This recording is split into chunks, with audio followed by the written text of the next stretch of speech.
मध्य प्रदेश के, ठीक है बेटा। और कौन सा जिला है? उज्जैन। मध्य प्रदेश के उज्जैन जिले में 12 मिनट का जन्म दिए काली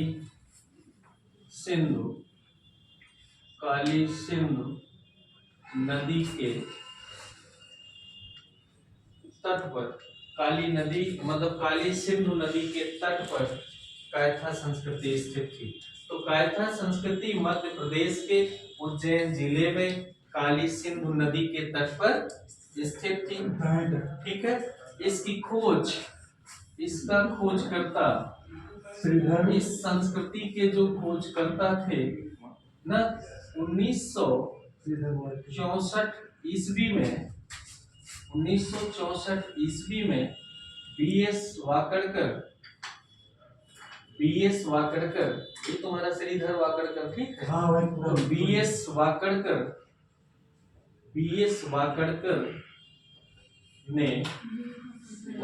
बीएस वाकड़कर ने इसकी खोज किया था। तो मध्य प्रदेश के उज्जैन जिले में काली सिंधु नदी के तट पर स्थित कायथा नामक पुरास्थल की खोज और उत्खनन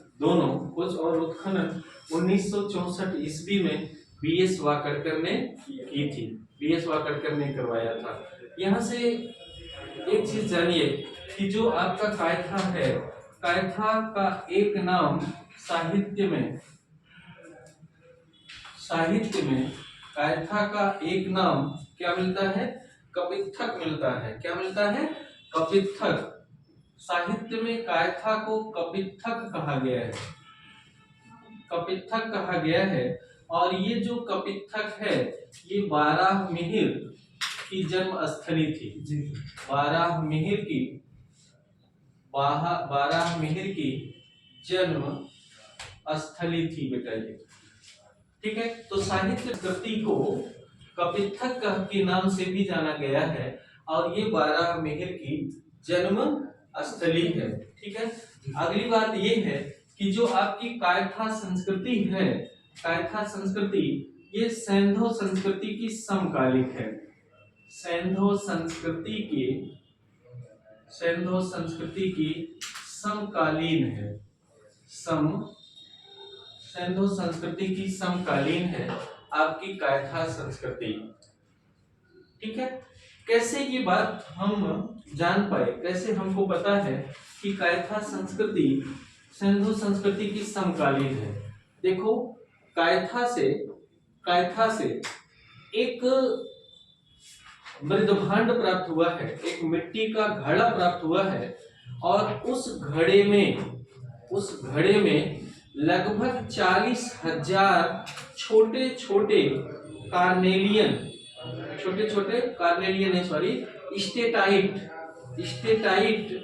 के मनके प्राप्त हुए हैं। तो 40,000 स्टेटाइट मनके के बना हुआ एक हार, 40,000 छोटे छोटे स्टेटाइट मनके के बना हुआ हार वहां के एक घड़े से प्राप्त हुआ है।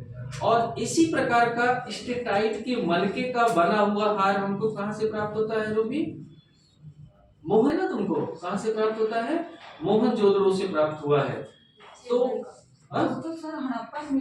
कायथा से एक घड़े में 40,000 स्टेटाइट या सेलखड़ी के छोटे बनके का कई लड़ियों का गूंथा हुआ हार, बना हुआ हार हमको प्राप्त हो रहा है। और इसी प्रकार का एक हार इसी प्रकार का स्टेटाइट या सेलखड़ी की गुटिका या मनके का बना हुआ हार हमको कहां से प्राप्त हो रहा है? मोहनजोदड़ो से प्राप्त हो रहा है। तो इससे पता चलता है कि कायथा और मोहनजोदड़ो किसी न किसी रूप में आपस में जुड़े हुए थे। इस आधार पर हम लोग कह सकते हैं कि कायथा संस्कृति सैंधव संस्कृति की समकालीन संस्कृति है, ठीक है बेटा। सैंधव संस्कृति की समकालीन संस्कृति है। तो ये कायथा से भी हमको 3 संस्कृतियों के अवशेष प्राप्त होते हैं। 3 संस्कृतियों के अवशेष कायथा से भी मिले हैं। और वो 3 संस्कृतियां कौन कौन सी हैं? आप जान रहे हैं, कायथा संस्कृति तो है ही है, पहली आपकी कायथा संस्कृति है ही है। और अभी मैंने आपको पढ़ाया था कि आहार संस्कृति के कायथा से, आहार संस्कृति के कायथा से या आहार संस्कृति के अंतिम चरण से कायथा से अग्निकांड का साक्ष्य प्राप्त हो रहा है। तो इसका मतलब है कि अगली संस्कृति जो कायथा से जुड़ी है वो कौन सी है? आहार संस्कृति है। वो कौन सी है बेटा? आहार संस्कृति है। और तीसरा ये मालवा संस्कृति का पूरा स्थल ही है, तो इसलिए तीसरी संस्कृति क्या होगी? मालवा संस्कृति होगी। तो इस प्रकार हम पा रहे हैं कि जो आपकी कायथा संस्कृति है वो 3 संस्कृतियों से संबंधित है। वहां से 3 संस्कृतियों के अवशेष पाए गए हैं। पहला कायथा संस्कृति, दूसरा आहार संस्कृति और तीसरा मालवा संस्कृति। ठीक है बेटा, मालवा संस्कृति। और अगली जो विशेषता है इसकी कायथा से, कायथा की जो अगली विशेषता है, कायथा की जो अगली विशेषता है कि यहाँ से अन्न का साक्ष्य नहीं मिला है। ध्यान देना, यहाँ से अन्न का साक्ष्य नहीं मिला है। यहाँ से अन्न का साक्ष्य नहीं मिला है। ठीक है। और आप देखेंगे कि इसी के विपरीत जब आप नवदा टोली पढ़ेंगे, बहुत ज्यादा नवदा टोली जब आप पढ़ेंगे तो नवदा टोली से सर्वाधिक प्रकार के अनाजों के साक्ष्य प्राप्त हो रहे हैं। मतलब वहां से लगभग हर प्रकार के अनाज वहां से प्राप्त हो रहे हैं। समझ गए बेटा? तो आपसे कभी कभी ये प्रश्न पूछा जाता है कि सर्वाधिक अन्न प्रकार का साक्ष्य कहाँ से प्राप्त हो रहा है, या सर्वाधिक प्रकार के अन्न कहाँ से प्राप्त होते हैं? तो सर्वाधिक प्रकार के अन्न कहाँ से प्राप्त हो रहे हैं?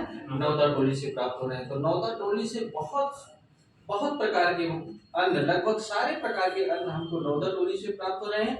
वहीं इस संस्कृति से जुड़ा हुआ जो दूसरा पूरा स्थल हमारा कायथा है, कायथा से अन्न का कोई भी साक्ष्य प्राप्त नहीं हुआ है, कोई भी साक्ष्य प्राप्त नहीं हुआ है। ठीक है। और उसके बाद जो कुछ अन्य पुरावशेष हमको कायथा से प्राप्त हो रहे हैं उसमें मैंने पहला आपको बताया, पहला क्या बताया कि यहाँ से 40,000 स्टेटाइट या सेलखड़ी के छोटे मनके की गुथी हुई माला प्राप्त हो रही है। और इसी प्रकार की स्टेटाइट की या सेलखड़ी की गुथी हुई माला कई लड़ियों में हमको सैंधो सभ्यता के पुरास्थल मोहनजोदड़ो से भी प्राप्त हो रही है। दूसरी विशेषता इसकी यह है कि यहाँ से कुछ घड़े प्राप्त हुए हैं, जैसे कुछ घड़े प्राप्त हुए हैं और उस घड़ों में विभिन्न प्रकार का चित्रांकन है और चित्रांकन के साथ साथ उस घड़ों में विभिन्न प्रकार की वस्तुएं भी प्राप्त हो रही हैं। जैसे ये एक वस्तु आप जान गए। इसी प्रकार 2 घड़ा ऐसा प्राप्त हुआ है बेटा, 2 घड़ा ऐसा प्राप्त हुआ है, 2 घड़ा ऐसा प्राप्त हुआ है, यहाँ से 2 घड़ा ऐसा प्राप्त हुआ है कि जिसमें आप देखेंगे कि 2 ढलवा सपाट कुल्हाड़ियां, अभी तक आप सपाट कुल्हाड़ियां तो पढ़े थे, लेकिन ढलवा सपाट कुल्हाड़ियां तो ये कुछ अपने में अलग प्रकार की कुल्हाड़ी है। 2 सपाट ढलवा कुल्हाड़ी तांबे की है, तो तांबे की 2 सपाट ढलवा कुल्हाड़ी और छेनी का खंडित रूप में छेनी। ठीक है, खंडित रूप में छेनी और 2 सपाट कुल्हाड़ी। अब आप देखेंगे कि वो 2 घड़े से प्राप्त हो रहा है, 2 घड़े से प्राप्त हो रहा है। ठीक है बेटा, 2 घड़े से प्राप्त हो रहा है। तो आप देख रहे हैं कि घड़े से हमको स्टेटाइट या सेलखड़ी का मनका प्राप्त हो रहा है। आप देख रहे हैं घड़े से हमको कुछ तांबे की वस्तुएं प्राप्त हो रही हैं। कैसी तांबे की वस्तुएं प्राप्त हो रही हैं? उसमें 2 सपाट तांबे की कुल्हाड़ी है ना, छेनी का टुकड़ा प्राप्त हो रहा है। इसके अलावा उसमें तांबे की 28 चूड़ियां भी हैं, तो 2 सपाट कुल्हाड़ी, टूटी हुई छेनी। सपाट मतलब नहीं समझते हो? सपाट नहीं,